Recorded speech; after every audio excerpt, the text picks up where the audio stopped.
Gero, bai ikusi behar dugula, ea ze gertatzen den presioekin. Azten dinean presioak, momentu batean jende gehienak nahiago du, ni horren egingo dut olako apostu zail bat pelikula hemen izategi kontutan harturik, igual beste banatzaile batek esango dela, orain ez dizuet emango pelikula hau, olako joku bat dago, orain proiektatu behar dizu pelikula hau, gero nik ekarriko dizu dalako blockbuster edo sekulako harakasa daukan pelikula hau.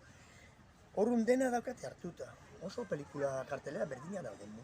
Euskal Herrian, eta Ipar Euskal Herrian ezberdina da. Ipar Euskal Herrian babestu egiten delako askoz gehiago autorezko zinema. Orduan bi erreitatu ezberdina dugu bizi Euskal Herrian.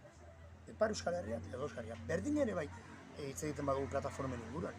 Horren plataformen inguruan hitz egiten badugu, Ego Euskal Herrian plataforma batek posibilizu hartu pelikula bat behin 6 hilabete estrenatuta gero. Eta Estatu frantsesak nola beste legaldi badaukan, Ipar Euskal Herrian plataforma horrek ezin izango du eman pelikula 3 urte pasatu arte. Zergatik nahi dutelako babestu pelikula hori egitea ibilbide oso bat Estatu frantses osoan daukaten herri txiki bakoitzean daukate zinema hori.